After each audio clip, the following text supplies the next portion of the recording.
isto nos dá a certeza que a cidade de Jerusalém, ela estava completamente lotada. Por quê? Porque ninguém quer ficar fora da festa, ainda mais tratando-se da festa de Pentecoste, chamada festa da colheita. Se a cidade está lotada, isso também nos dá a certeza que não havia espaço no estacionamento da cidade de Jerusalém.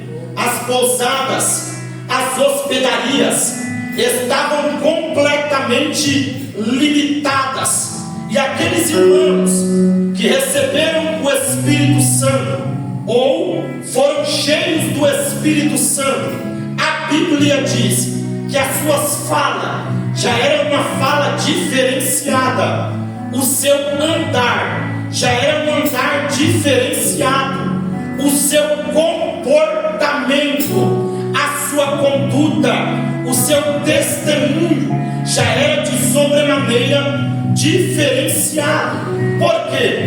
Porque todos nós que afirmamos que recebemos o Espírito de Deus sobre as nossas vidas, aqueles que estão lá fora precisam olhar para nós e enxergar em nós algo diferente. Prova disto é que aqueles que estavam na cidade de Jerusalém, por ocasião da festa de Pentecoste, ao olharem para os irmãos que receberam o Espírito Santo, alguns se maravilhavam, porém outros razoavam-se em seu pensamento, a ponto dos seus lábios expressarem: estes estão andando assim, falando assim, se comportando desta forma, porque eles estão sob o efeito do vinho. E a opinião formada que eles carregavam em vossas mentes era essa: estes estão embriagados. Diz a Bíblia que isto vai chegar ao conhecimento do apóstolo Pedro, que estava ocorrendo esta indagação no meio do povo. Pedro agora, ele vai assumir o palanque da cruzada e ele vai tentar explicar que aquilo que estava acontecendo não era o efeito do vinho e nem tampouco a substância do álcool, porém era simplesmente a promessa que um dia fora feita pelo próprio Senhor Jesus Cristo, quando mesmo disse: ficai-vos em Jerusalém até que do alto sejam revestidos de poder.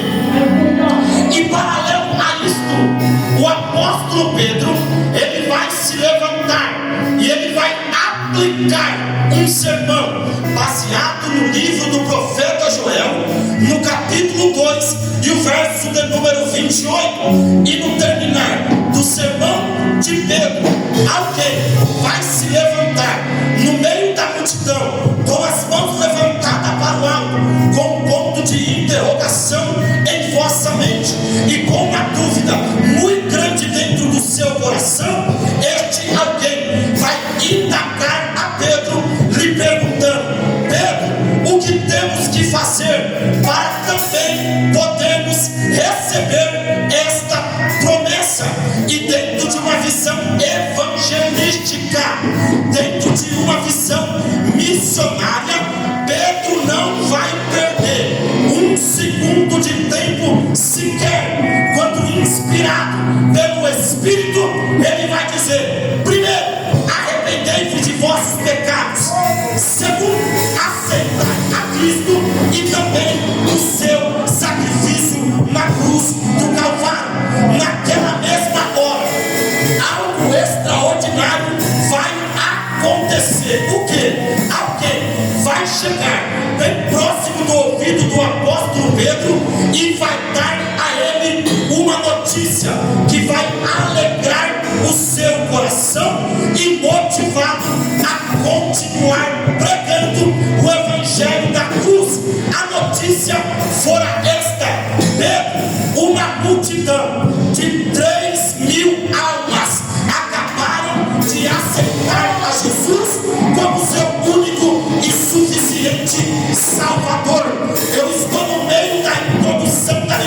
mensagem, mas o meio nazareno, ele me inspira a profetizar.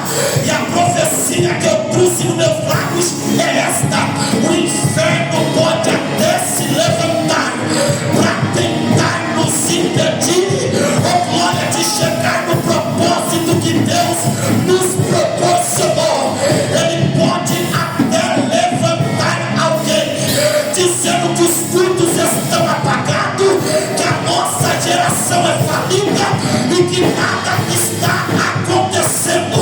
Só que eu tenho uma boa notícia, oh glória, da parte de Deus, para quem tem mão levantada para receber e boca para adorar.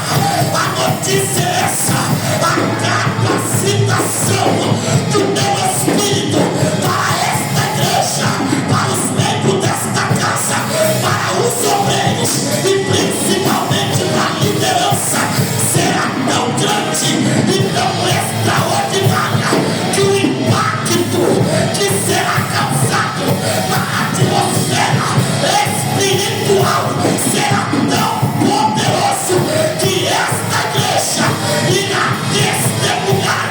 O traficante se converteu, o viciado foi liberto, o alcoólatra está limpo, até o macumbeiro que fazia trabalho para tentar parar a obra queimou os colares. O nome do Eterno será glorificado.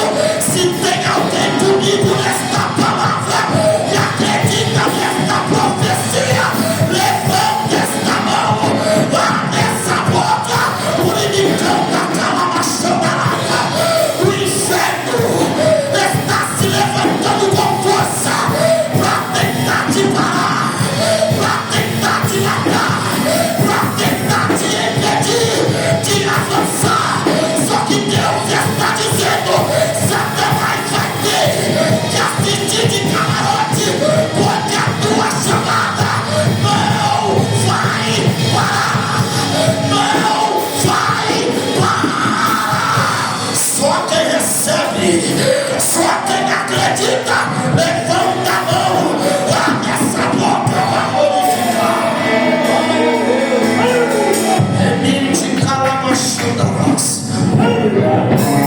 O inferno não pode parar alguém que está na mão do Eterno. Oh glória! O inferno não pode impedir aquele que Deus abençoou de avançar. O inferno não pode parar o crescimento de alguém que Deus determinou que cresceria. O inferno não pode parar alguém, oh glória, que o céu determinou a chegada. Levanta a mão, porque eu vou profetizar. Eu senti graça nessa palavra. O inferno está tentando colocar frieza no coração de alguém que entrou aqui. Só que o céu está dizendo: eu sou fortalecimento para a tua história, eu sou avivamento para o teu espírito.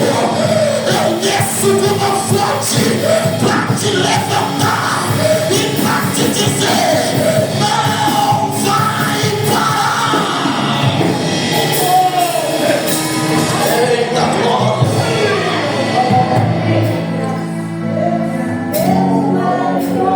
Agora uma igreja que tinha 120 membros, agora ela vai passar a ter 3.120 membros. Uma igreja que era carregada por 120 membros, agora ela vai passar a ter 3.120 membros. A igreja do Senhor, ela está vivenciando um período chamado crescimento. Ela está vivenciando um período chamado desenvolvimento. Uma igreja que alguém olhava e dizia: pastor Val, daqui a pouco as portas se fecham. Uma igreja que alguém olhava e dizia: daqui a pouco a placa desce. Uma igreja que alguém olhava e dizia: é fogo de palha. Uma igreja e dizia: não vai chegar muito longe. Uma igreja que alguém olhava e dizia: não vai ter cura.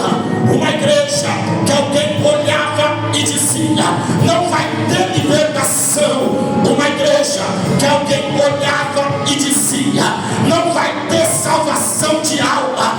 Agora é uma igreja que através de unção está sendo carregada por 3.120 membros. Olha, se você deseja receber isso aqui, levanta a mão lá no segundo andar, porque eu vou liberar a profecia que o céu está derramando sobre a minha cabeça.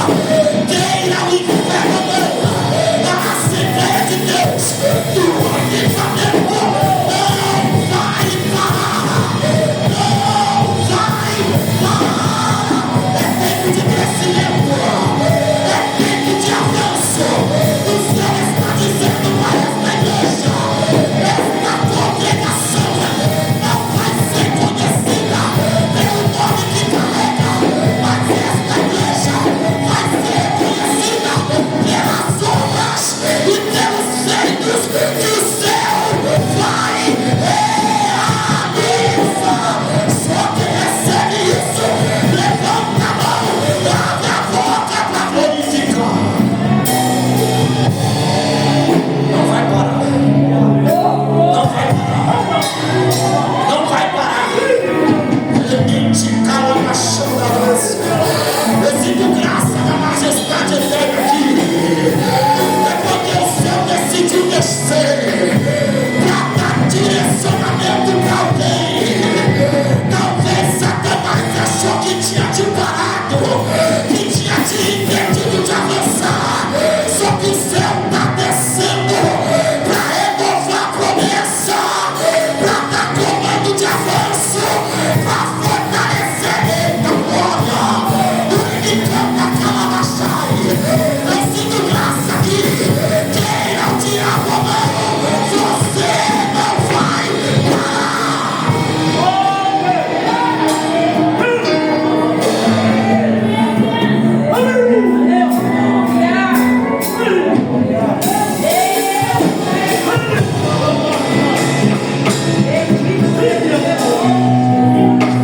Haja vista que a igreja primitiva, ela cresceu em 4 aspectos. Primeiro, ela cresceu conceitual, ela cresceu no seu caráter, ela cresceu na sua identidade.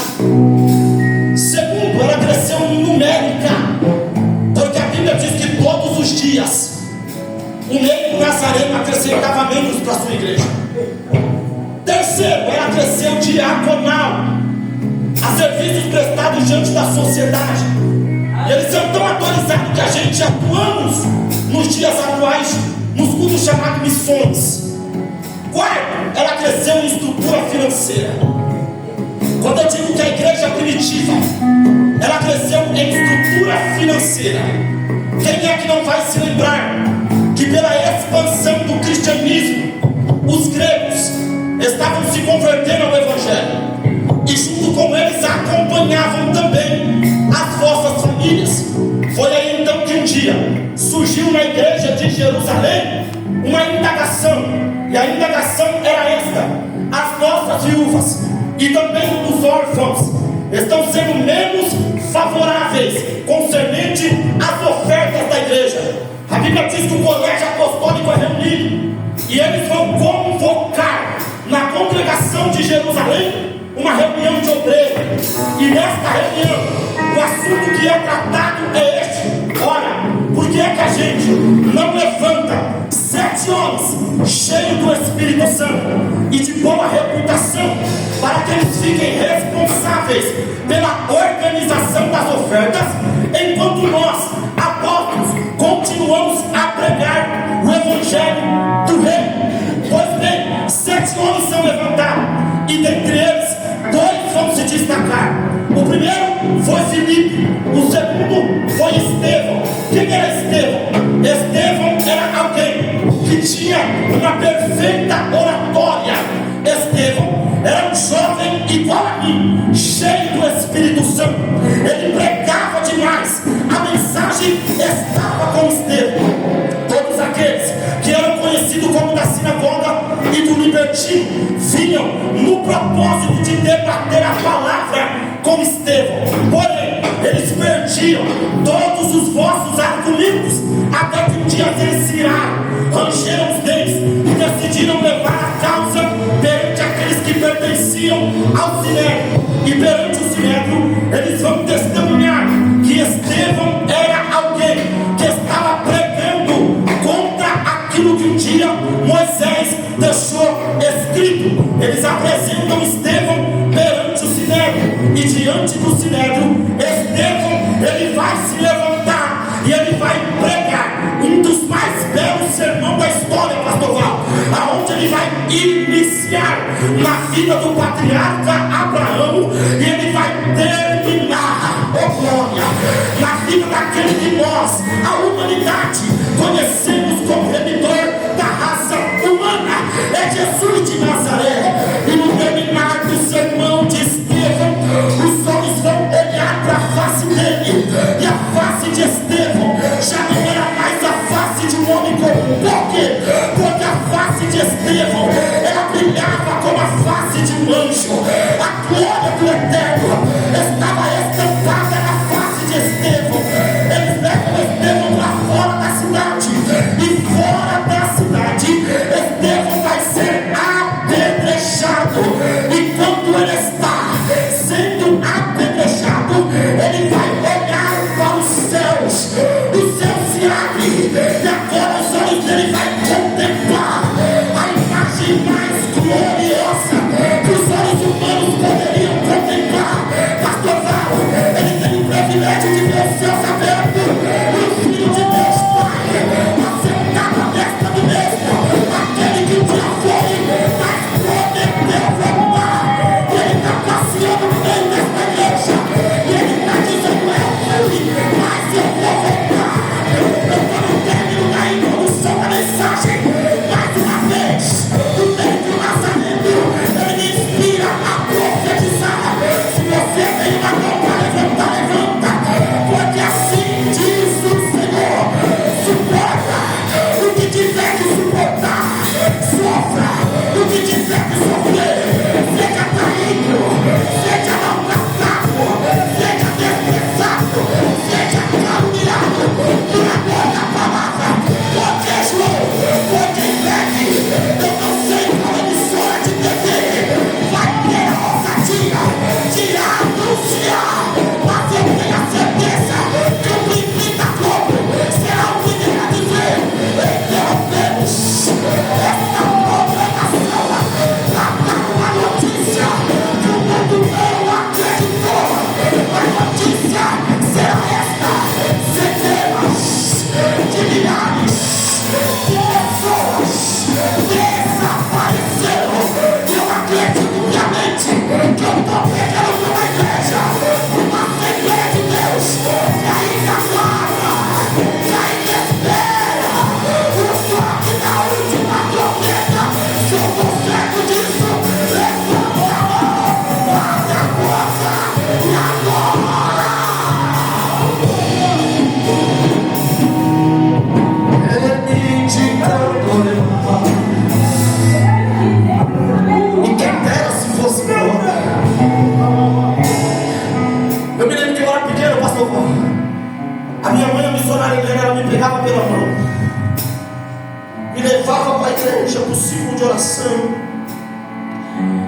E quando as irmãzinhas do ciclo de oração começavam a cantar aquele refrão do louvor 422 da harpa: irei eu para a linda cidade, Jesus me dará um lugar com os crentes de todas as idades.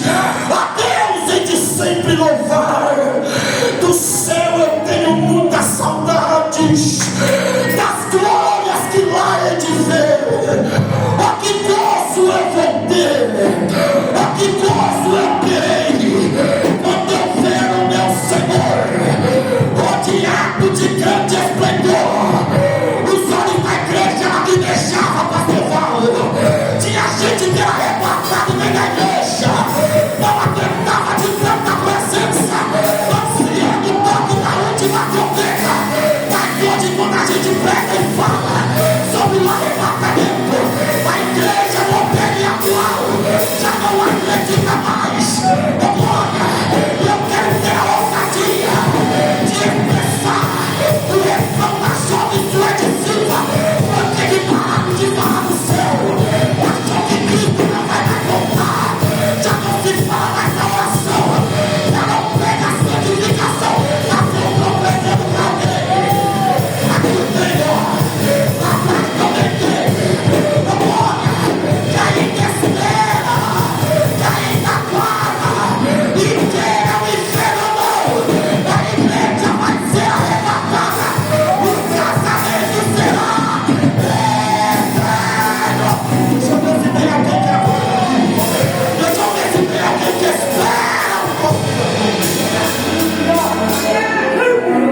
descer. Aleluia. E qual é a garantia de que eu chegarei lá, João? É o Deus Espírito Santo, nada mais nada menos do que a pessoa bendita dele. Tem base bíblica? Tenho. Efésios 4, verso 30. Vou fazer uma conjuntura para você compreender. O meu irmão, ele morava lá na casa do pastor Maurício. Quando ele foi preso na primeira vez, pastor Maurício, eu me lembro para mim, ter a garantia que a carta que eu escrevi para ele chegar no presídio, ela precisava de um selo, sim ou não? Porque se você não colocar ou introduzir um selo na carta, ela não chega no destino que você quer. Então, para aquela carta chegar no presídio, eu tive que colocar um selo. Você consegue compreender que nós somos a carta e o Espírito ainda é o selo? Aleluia. E entra o texto que eu acabei de dizer, Efésios 4, verso 30. E não necessário o Espírito, porque é nele que você está selado para o dia da redenção. Pregador, do que a redenção é salvação. Ele quer a garantia de que você será assunto aos céus. Ele quer a garantia de que nós entraremos pelas portas do Cordeiro. Oh, glória! Eu vim pregar nesta noite para alguém que ainda ama a pessoa do Espírito, que ainda zela pela pessoa do Espírito e que ainda permanece no Espírito. Deixa eu ver se você está aqui. Deixa eu ver se você está presente. Após a morte de Estevão, a igreja se desperta. E entra o texto que nós acabamos de ler. Meu caminho para o final. A Bíblia diz que Herodes estende a mão sobre alguns da igreja no propósito de maltratar. Não vou contar a história de Herodes, você sabe quem é ele. Mas o primeiro que existiu foi o grande, aquele que foi responsável pela chacina das criancinhas de 2 aninhos abaixo no propósito de matar Jesus. O segundo foi o tetrarca, ou Antipas, aquele que foi responsável pela decapitação do profeta João Batista, entregando a sua cabeça numa bandeja de prata. E esse aqui é Herodes Agripa I. Ele é neto de Herodes Grande, filho de Aristóbulo com Berenice. Esse mesmo Herodes, ele vai mandar matar Tiago, irmão de João, ao fio da espada. E quando a Bíblia está dizendo, pastor Paulo, que Tiago é morto ao fio da espada, ela está sendo categórica em afirmar que a cabeça foi para um lado e o corpo foi para o outro. E após a morte de Tiago, os judeus se alegraram. Isso chamou minha atenção e eu já quero aplicar aqui. Por quê? Porque eu não sei, pastor Paulo, como é que alguém consegue se alegrar na queda de alguém. Eu não sei como é que alguém consegue fazer barulho, tocar pandeiro, beber, comer, dançar, enquanto do outro lado tem uma família chorando a dor da perda. Você já parou para pensar que tem gente do teu lado dando para você cair, para poder falhar, para poder apontar dedo, não dizer que você era fogo de palha? Mas se soubesse de onde Deus te tirou, orava para você ficar dentro da igreja.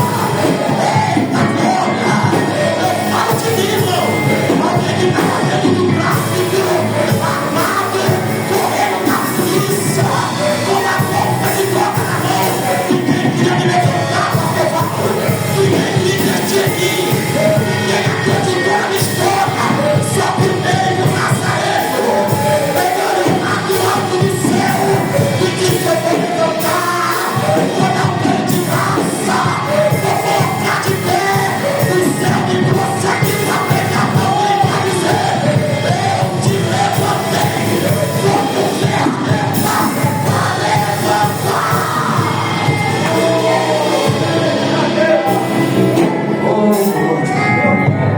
Enquanto de um lado tem alguém dizendo assim: pecou, errou, sobra mais espaço para mim na casa. Do outro lado tem alguém desconhecido que está orando: Senhor, me levanta para levantar. Oh glória, me usa para curar, me usa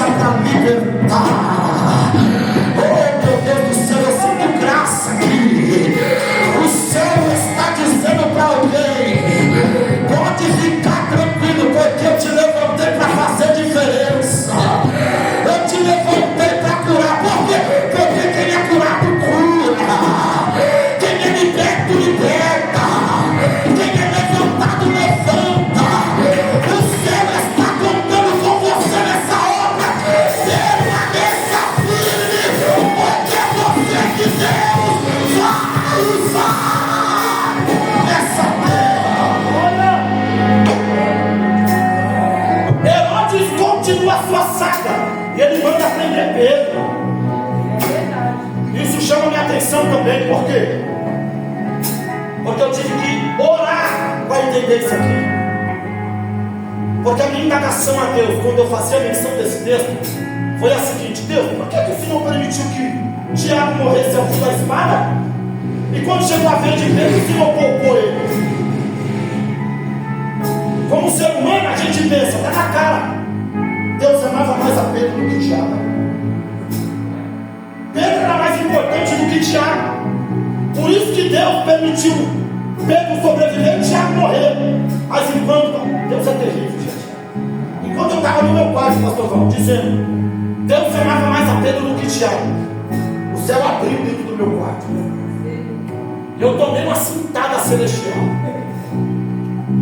E ele disse assim: meu servo, muda o seu pensamento ao meu respeito. Eu não carrego comigo filhinhos prediletos, mas eu carrego no mundo propósito diferente. Aleluia! Tiago morreu dentro da minha vontade permissiva. O meu coração se alegrou e eu perguntei: então por que Pedro não teve o mesmo privilégio? E se tu pegar, tu reage, pelo amor de Deus.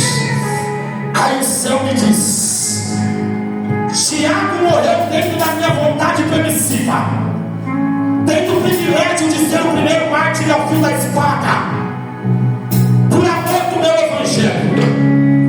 Isso dá para você entender, servo, que alguns morrem dentro da minha vontade permissiva. Agora outros, ainda que o inferno se levante para querer matar, ele não tem poder para matar aquele que o céu quer preservar em vida. Oh glória! Eu senti um respiro aqui na espinha, pastor Paulo. Levanta a mão que eu vou profetizar. Você está entendendo agora porque tua casa ainda está de pé? Você está entendendo agora porque teu filho ainda não morreu? Porque teu marido ainda está respirando fôlego de vida? Não é porque o diabo fracassou, não. Porque quando ele se levanta é para matar, é para destruir. Mas quando ele se levantou, a mão de Deus decidiu se manifestar e mostrar para Satanás que ele dá a última palavra.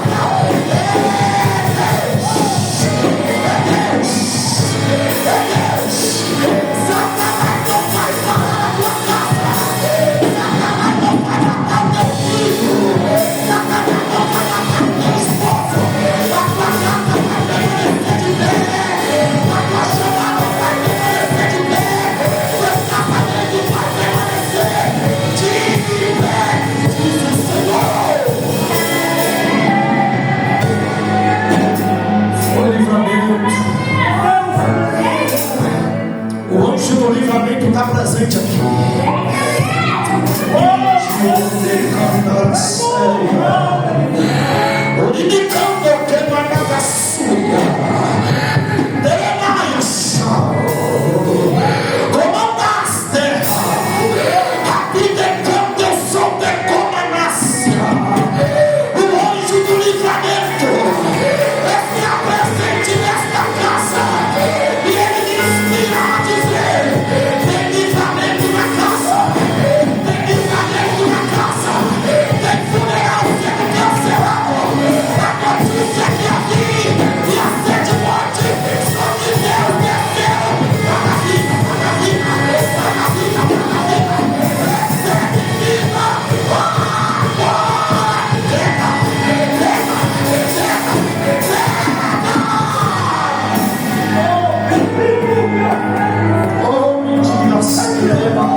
Livramento na casa.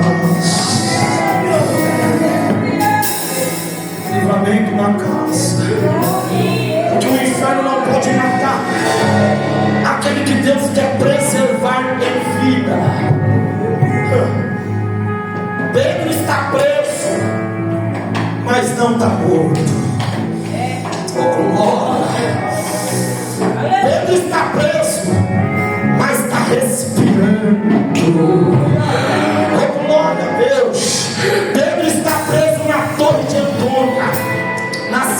baixa da dor. A dor de Antônio era um presídio de segurança máxima da época. E Pedro está preso dentro desse presídio em uma cela subterrânea. Mas na contramão, a igreja estava reunida. João aonde? Dentro da casa da nossa irmã do ciclo de oração Maria, mãe de João Marcos. E o que a igreja fazia lá?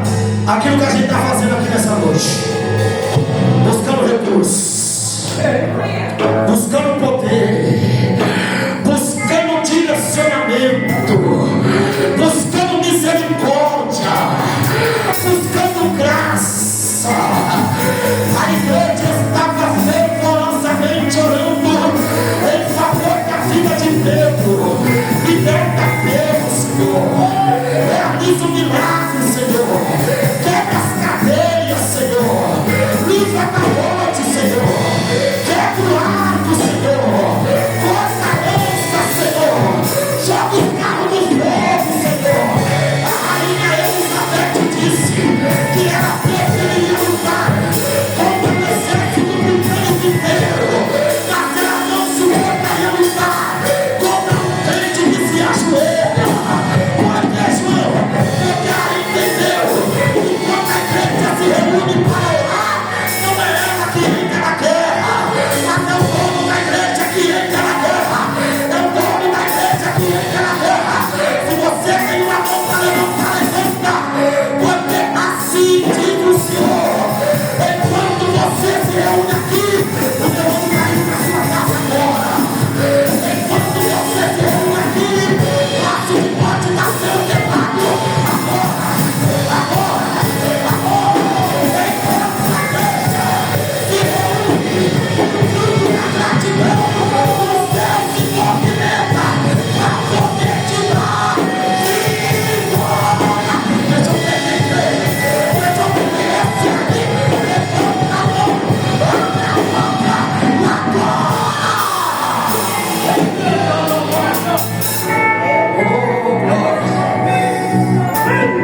Não para de orar. O inferno não tem poder para parar uma igreja que respira oração. Oh, glória. O inferno não tem poder para parar uma igreja que marcha de joelho. O inferno não tem poder para parar uma vida, uma igreja, melhor dizendo, que tem comunhão com o céu. Eu vou falar algo aqui, só vai pegar quem é de Bíblia, quem é da escola bíblica dominical. Ana orou, Deus deu um filho para ela chamado Samuel, que quer dizer Deus ouve. Elias orou, o céu se abriu e o fogo caiu. Oh, glória! Paulo e Silas estavam dentro da prisão, um orava e o outro entoava cântico de adoração, e perto da meia-noite as cadeias foram chacoalhadas. Eu vou liberar porque alguém pegou de mão levantada. Aquele que ora, Deus ouve. Aquele que ora, o céu se abre e o fogo cai. Aquele que ora, as portas das cadeias não prevalecerá. Enquanto você ora, as cadeias são quebradas. Enquanto você ora, as algemas são quebradas. Enquanto você ora, tem libertação. Enquanto você ora, tem cura. Enquanto você ora, tem livramento. Enquanto você ora, Deus te renova. Renova. Renova. Há poder. Há poder na oração. Há poder na oração. Eu encerro agora.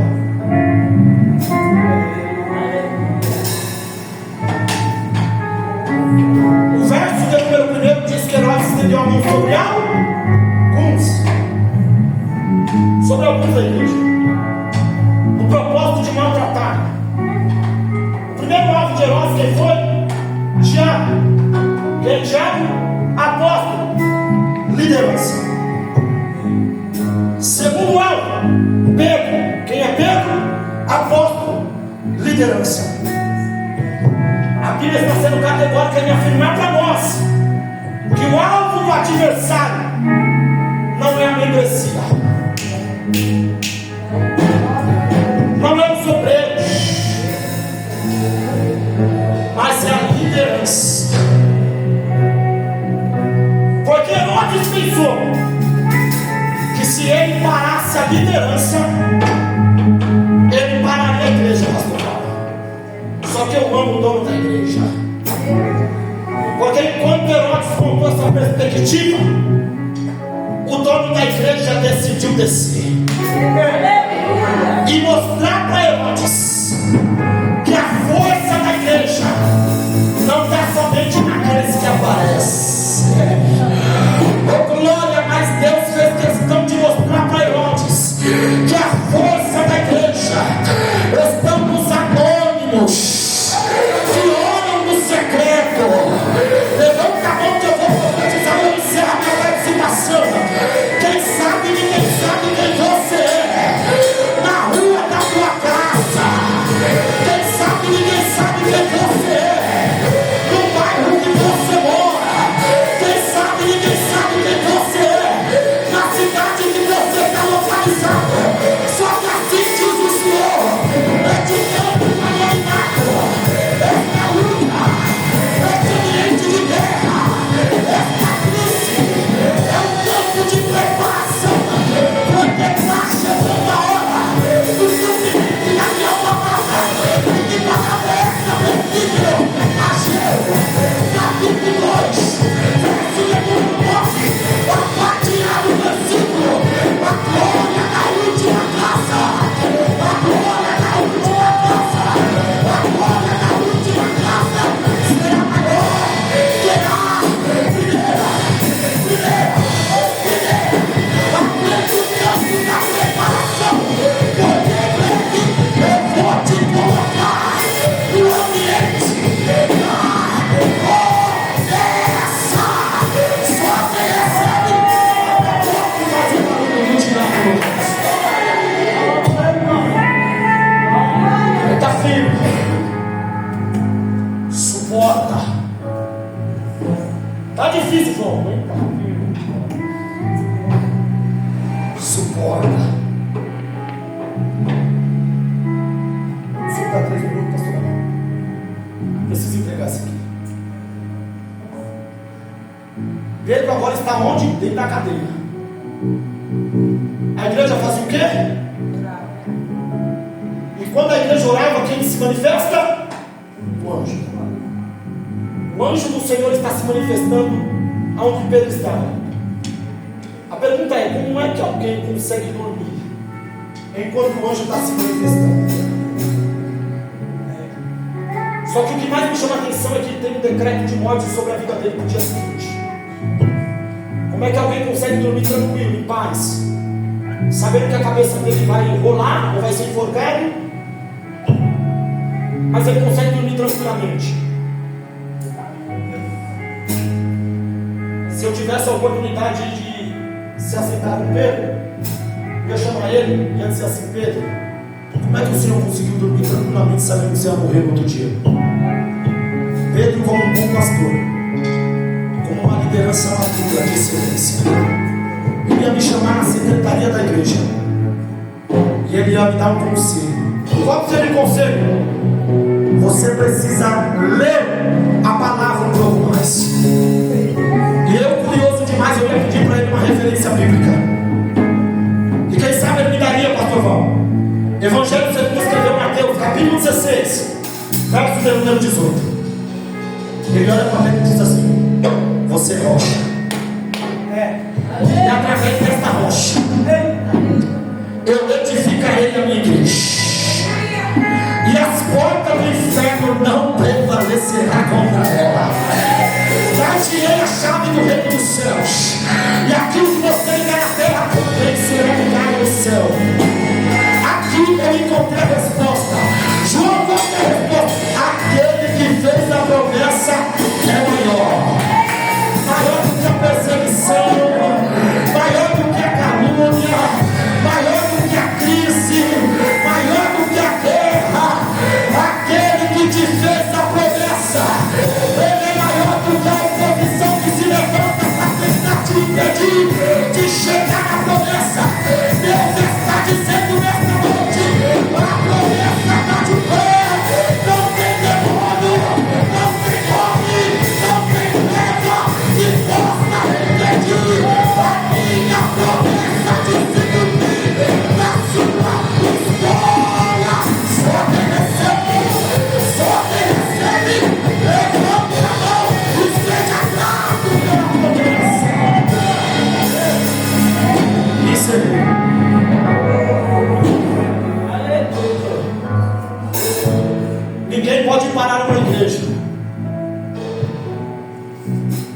que marcha de joelho, que tem promessa e conexão com o céu. Então, por favor, posso te pedir um favor? Sim ou não? Sim ou não? Guarde essa semente no seu coração, pois eu creio piamente que o pastor Val, juntamente com a liderança, a diretoria dessa igreja, o apoio dele aqui, irá regar essa semente com muito carinho. E o Deus Espírito Santo lhe trará um grande crescimento. E se um dia Deus me der graça, eu volto aqui e termino essa mensagem, pastor Val. Acabou, tá bom? Obrigado pela honra. Continue rogando a Deus.